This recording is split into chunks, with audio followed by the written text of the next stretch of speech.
Hi friend, ಶಾರಿಕಾ ಶ್ರುತಿ home ರೆಸಿಪೀಸ್ಗೆ ಸ್ವಾಗತ. ಇವತ್ತಿನ special ಏನು ಅಂತಂದರೆ ಸೂಪರಾದ ರಾಗಿ ಅಂಬಲಿಯನ್ನು ಮಾಡ್ತಾಯಿದ್ದೀನಿ. ಇದನ್ನು ರಾಗಿ ಗಂಜಿ ಅಂತಲೂ ಕೂಡ ಕರೀತಾರೆ. ಇದು ಮಾಡೋಕ್ಕಿಂತ ಮುಂಚೆ ನಮ್ಮ ಚಾನಲ್ಗೆ ಇನ್ನೂ ಯಾರು ಸಬ್ಸ್ಕ್ರೈಬ್ ಆಗಿಲ್ಲ ಅವ್ರು ಈಗಲೇ ಸಬ್ಸ್ಕ್ರೈಬ್ ಆಗಿ ಮತ್ತು ಮುಂದಿನ ನೋಟಿಫಿಕೇಷನ್ಗಾಗಿ ಬೆಲ್ಲೈಕನನ್ನು ಪ್ರೆಸ್ ಮಾಡಿ. ಈಗ ರಾಗಿ ಅಂಬಲಿ ಮಾಡೋದಕ್ಕೆ ಏನೇನು ಬೇಕು ಅಂತ ನೋಡೋಣ. ನಾನಿಲ್ಲೊಂದು ಕಪ್ ತಗೊಂಡಿದ್ದೀನಿ, ಅಂದರೆ ಮಾಮೂಲಿ ನೀರು ಕುಡಿಯೋ ಲೋಟ. ಇದರ ಅಳತೆಯಲ್ಲಿ ನಾನು ನಿಮಗೆ ಕ್ವಾಂಟಿಟಿ ಹೇಗೆ ಹಾಕ್ಕೊಳ್ಳೋದು ಅನ್ನೋದನ್ನು ಹೇಳ್ಕೊಡ್ತೀನಿ. ಈ ಆ ಕಪ್ಪಿಗೆ 1 ಲೋಟ ನೀರಿಗೆ 1 ಲೋಟ ಹಿಟ್ಟಂಗೆ ನಾವು ಹಾಕ್ಕೋಬೇಕಾಗುತ್ತೆ. ಇಲ್ಲಿ ಬೇಕಾಗೋ ಇಂಗ್ರೀಡಿಯೆಂಟ್ಸ್ ಅಂತಂದರೆ ನೀರು, ಆಮೇಲೆ ರಾಗಿ ಹಿಟ್ಟು ಅಷ್ಟೇ.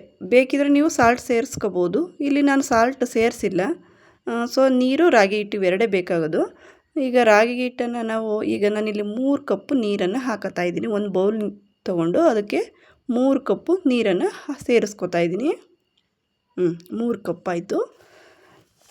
ಈ 3 ಕಪ್ಪು ನೀರಿಗೆ ನಾನು ಈಗ 3 ಸ್ಪೂನಷ್ಟು ರಾಗಿ ಹಿಟ್ಟನ್ನು ಹಾಕೋತೀನಿ.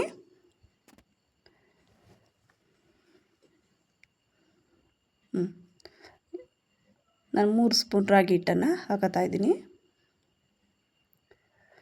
ನೀವು ಸ್ಪೂನನ್ನು ದೊಡ್ಡದು ತೊಗೋಬಾರ್ದು, ಹಂಗಂತ ತುಂಬ ಚಿಕ್ಕದು ತೊಗೋಬಾರ್ದು, ಮೀಡಿಯಮ್ ಸ್ಪೂನನ್ನು ತೊಗೋಬೇಕು. ಈಗ ನಾವು ಇದಕ್ಕೆ 3 ಸ್ಪೂನು ಹಿಟ್ಟನ್ನು ನಾನು ಇದಕ್ಕೆ ಹಾಕಿ ನೆನೆಯಕ್ಕೆ ಹಾಕ್ತೀನಿ. ಇಲ್ಲಾಂದರೆ ಅದು ಗಟ್ಟಿಯಾಗಿಬಿಡೋದು, ತೆಳು ಆಗಿಬಿಡೋದು ಆ ರೀತಿ ಆಗುತ್ತೆ. ಅದರಿಂದ ಈ ಒಂದು ಕ್ವಾಂಟಿಟಿಲಿ ಹಾಕಿದರೆ ಸರಿಯಾಗಿ ಬರುತ್ತೆ. ನೋಡಿ, ಇಲ್ಲಿ ನಾನು ಹಾಕ್ತಾಯಿದ್ದೀನಿ. ಈ ರೀತಿಯಾಗಿ ನಾನು 3 ಸ್ಪೂನು ಹಿಟ್ಟನ್ನು ಹಾಕಿದ್ದೀನಿ.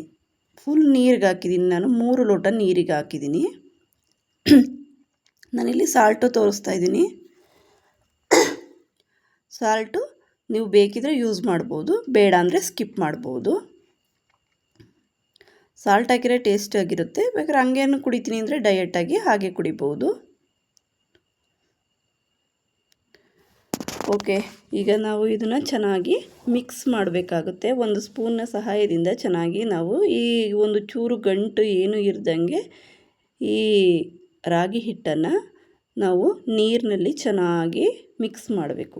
ಯಾವುದೇ ರೀತಿ ಗಂಟುಗಳು ಇರಬಾರ್ದು. ನೋಡಿ, ನಾನಿಲ್ಲಿ ಗಂಟುಗಳೆಲ್ಲ ಮೇಲೆ ಎತ್ತಿ ಈ ರೀತಿಯಾಗಿ ತಿರುಗಿಸಿ ನಾನು ಒಂದು ಗಂಟಿಲ್ದ ರೀತಿಯಾಗಿ ಇದನ್ನು ಕಲಿಸ್ಕೋಬೇಕಾಗುತ್ತೆ. ನೀವು ಬೇಕಾದ್ರೆ ಕೈಯನ್ನಾರ ಯೂಸ್ ಮಾಡಿ ಕಲಿಸ್ಕೋಬೋದು. ಈ ರೀತಿಯಾಗಿ ಫುಲ್ಲು ಚೆನ್ನಾಗಿ ನುಣ್ಣಗೆ ಕಲಿಸ್ಕೋಬೇಕು. ಯಾವುದೇ ರೀತಿ ಗಂಟುಗಳು ಉಳಿಬಾರ್ದು. ಗಂಟುಗಳು ಉಳಿದ್ರೆ ಏನಾಗುತ್ತೆ, ಅಂಬಲಿಯಲ್ಲೂ ಕೂಡ ಗಂಟುಗಳು ಆಗುತ್ತೆ. ಸೊ ಹಂಗಾಗಿ ಇದನ್ನು ನೀಟಾಗಿ ಹಿಂಗೆ ಕದರಿಬಿಟ್ಟು ಹೀಗೆ ಏನು ಮಾಡಬೇಕಾಗುತ್ತೆ, ಇಡಬೇಕಾಗುತ್ತೆ. ಈಗ ನೋಡಿ, ನಾನೊಂದು 5 ನಿಮಿಷ ಇದನ್ನು ಒಂದು 10 ನಿಮಿಷ ಇಟ್ಟಿದ್ದೆ. ಈಗ 10 ನಿಮಿಷ ಆದಮೇಲೆ ಏನಾಗಿದೆ, ಫುಲ್ಲು ಅದನ್ನು ಕದರಬಾರ್ದು. ಈಗ ನೋಡಿ, ಅದನ್ನು ಬಣ್ಣ ಚೇಂಜ್ ಆಗಿದೆ. ನಾನು ಈ ಮೇಗ್ಲ ನೀರೆಲ್ಲ ಕೂಡ ಈಗ ನಾನು ತೆಕ್ಕೋತೀನಿ. ಈಗ ಕೆಳಗಡೆ ಇರುವಂಥ ಹಿಟ್ಟನ್ನು ಹಾಗೆ ಇಡ್ತೀನಿ. ಈಗ ಇದನ್ನು ನಾವೇನು ಮಾಡಬೇಕು ಅಂತಂದರೆ, ಸ್ಟೌವನ್ನು ಹಚ್ಚಿ ಈ ನೀರನ್ನು ನಾವು ಫಸ್ಟು ಕುದಿಯೋಕ್ಕಿಡಬೇಕು. ಇದು ಸಾಂಪ್ರದಾಯಿಕ ಶೈಲಿ. ನಾನು ಕೂಡ ಮೊದಲು ಬರೀ ನೀರಿಗೆ ಏನು ಮಾಡ್ತಾಯಿದ್ದೆ, ಹಿಟ್ಟನ್ನು ಫಸ್ಟು ನೀರು ಕಾಯಿಸ್ಬಿಟ್ಟು ಆಮೇಲೆ ಹಿಟ್ಟನ್ನು ನಾನು ಕಲಸಿ ಹುಯ್ತಾಯಿದ್ದೆ. ಆದರೆ ಇದು ನನಗೆ ನಮ್ಮ ಅತ್ತೆಯವರು ಮಾಡ್ತಿದ್ದಂಥ ಶೈಲಿನ ನಾನು ನೋಡಿದೆ. ಆಗ ಅವರು ಈ ರೀತಿಯಾಗಿ ಹಿಟ್ಟನ್ನು ಒಂದು 10 ನಿಮಿಷಗಳ ಕಾಲ ನೆನಾಕಿ ಮಾಡ್ತಾಯಿದ್ರು. ನಾನು ಮಾಡಬೇಕಾದ್ರೆ ಏನಾಗ್ತಿತ್ತು ಅಂತಂದರೆ, ಕೆಳಗಡೆ ನೀರಂಶ ಎಲ್ಲ ಮೇಲೆ ಬರ್ತಿತ್ತು. ಅಂಬಲಿ ಬೆಂದಾದ್ಮೇಲೂ ಗಟ್ಟಿ ಅಂಶ ಏನಾಗ್ತಿತ್ತು, ಕೆಳಗಡೆ ಹೋಗಿ ಬಿಡ್ತಿತ್ತು. ಮೇಲೆ ಒಂಥರ ನೀರು ಥರ ಇರ್ತಿತ್ತು. ಆ ರೀತಿ ಆಗ್ತಾಯಿತ್ತು. ಇದನ್ನು ನಮ್ಮ ಅತ್ತೆಯವರು ನನಗೆ ಹೇಳ್ಕೊಟ್ಟಿದ್ದು. ಅದರಿಂದ ನಾನು ನಿಮಗೆ ಹೇಳ್ಕೊಡ್ತಾ ಇದ್ದೀನಿ. ಹೀಗೆ ನೀರನ್ನು ಮೇಗ್ಲು ನೀರೆಲ್ಲ ತೆಗೆದು ಇದನ್ನು ಕುದಿಯೋಕ್ಕೆ ಇಡಬೇಕು. ಇದು ನೋಡಿ, ಈಗ ಕುದೀತಾ ಇದೆ. ಈ ರೀತಿಯಾಗಿ ಕುದೀತಾ ಇದೆ ನೋಡಿ. ಈ ರೀತಿಯಾಗಿ ಕುದ್ಮೇಲೆ ಇಲ್ಲಿ ನಾನು ಬಟ್ಲಲ್ಲಿ ತೋರಿಸಿದ್ನಲ್ಲ, ಮೊದಲು ಕಲಸಿ ಇಟ್ಕೊಂಡಿದ್ವಲ್ಲ, ಇದನ್ನು ಉಕ್ಕೋಕ್ಕೆ ಬಿಡಬಾರ್ದು. ಮೊದಲು ನಾನು ಬಟ್ಲಲ್ಲಿ ಕಲಸಿ ಇಟ್ಕೊಂಡಿದ್ನಲ್ಲ, ಅದನ್ನು ನಾವು ಈಗ ಏನು ಮಾಡಬೇಕಾಗುತ್ತೆ, ಕದರಿಬಿಟ್ಟು ನಾವು ಅದಕ್ಕೆ ಬಿಟ್ಕೋಬೇಕಾಗುತ್ತೆ. ನೋಡಿರಿ, ಈಗ ನಾನು ಕದರ್ತಾ ಇದ್ದೀನಿ ಸ್ಪೂನಲ್ಲಿ. ಈಗ ಕದರಿಬಿಟ್ಟು ನಾನು ಈ ಕುದೀತಾ ಇದೆಯಲ್ಲ ಅದಕ್ಕೆ ನಾನು ಇದನ್ನು ಬಿಟ್ಕೋಬೇಕು. ಬಿಟ್ಬಿಟ್ಟು ಕೈ ಆಡಬೇಕು. ಈಗ ನೋಡಿ, ಈಗ ಕುದೀತಾ ಇದೆ.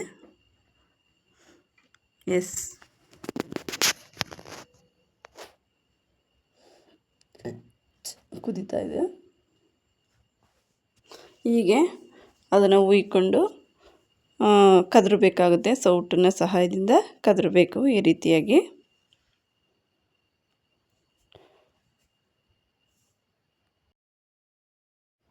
ಹೀಗೆ ಸೌಟಿನ ಸಹಾಯದಿಂದ ಕದರಬೇಕು. ಗಂಟುಗಳಾಗದ ರೀತಿಯಾಗಿ ನಾವು ಇದನ್ನು ಕದ್ರಕೋಬೇಕಾಗುತ್ತೆ. ನೀಟಾಗಿ ಕದರನಿಲ್ಲ ಅಂತ ಅಂದರೆ ಏನಾಗುತ್ತೆ ಅಂತಂದರೆ ಸಣ್ಣ ಸಣ್ಣ ಗಂಟುಗಳಾಗ್ಬಿಡುತ್ತೆ, ಅಥವಾ ಒಂದೊಂದು ಸಲ ಕೆಳಗಡೆ ತಳ ಹಿಡಿದ್ಬಿಟ್ಟು ಅಲ್ಲಿಗೆ ಸಹ ಗಂಟಾಗೋಂಥ ಚಾನ್ಸಸ್ ಇರುತ್ತೆ. ಅದರಿಂದ ಕೈ ಬಿಡ್ದಾಗೆ ತಿರುಗಿಸ್ಕೋಬೇಕು. ಉಯ್ಕೊಂಡು ಅದನ್ನು ಏನು ಮಾಡಬೇಕು, ಕೈ ಬಿಡ್ದಾಗೆ ತಿರುಗಿಸ್ಬೇಕು.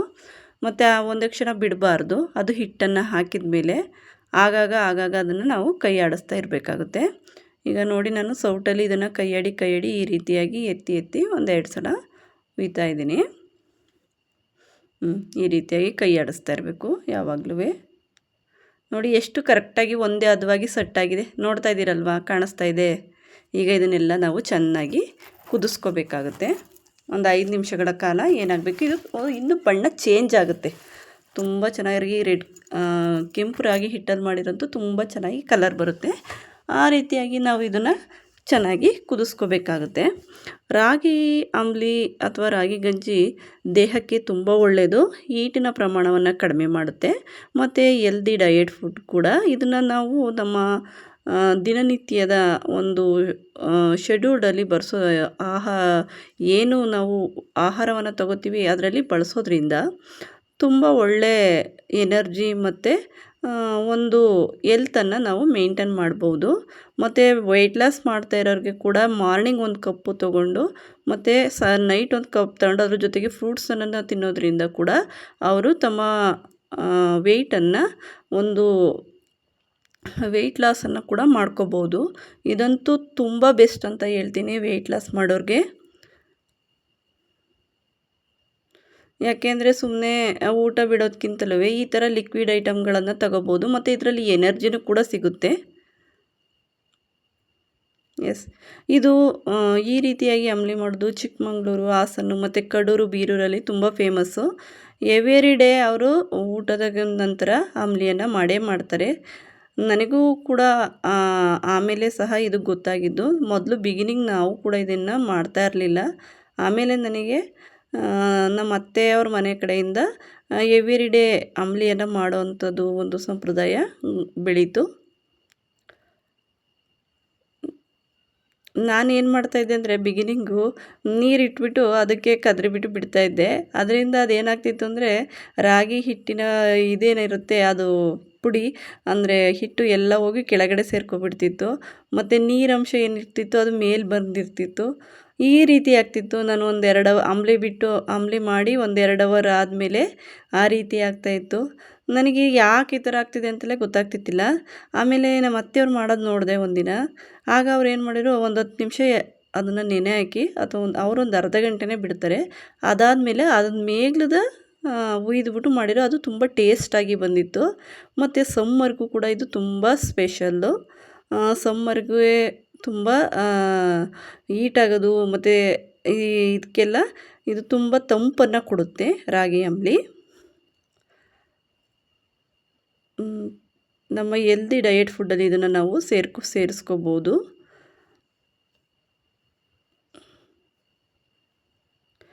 ಅಂದರೆ ನಾವು ಯಾರ್ಯಾರ ಮನೇಲಿ ಡೈಲಿ ಮುದ್ದೆ ಮಾಡೋದಿಲ್ಲ, ಅವರು ಅನ್ನ ಸಾಂಬಾರು ಅಷ್ಟೇ ಮಾಡ್ತೀರಿ.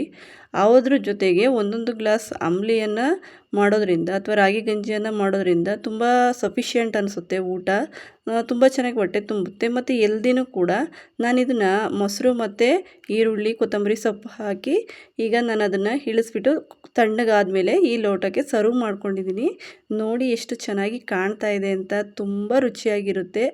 ನಾನು ಇದೇ ರೀತಿ ಅನ್ನ ಸಾಂಬಾರು ಮಾಡಿದ ದಿನ ಮಾತ್ರ ಇದನ್ನು ಮಸ್ಟ್ ಆ್ಯಂಡ್ ಶುಡ್ ಮಾಡ್ತೀನಿ. ಇದು ತುಂಬ ಚೆನ್ನಾಗಿರುತ್ತೆ. ನಮ್ಮ ಮನೆಯವರು ಕೂಡ ಎಲ್ಲ ಇಷ್ಟಪಡ್ತಾರೆ.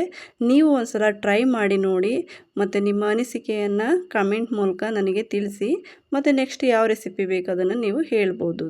Thank you. Bye bye.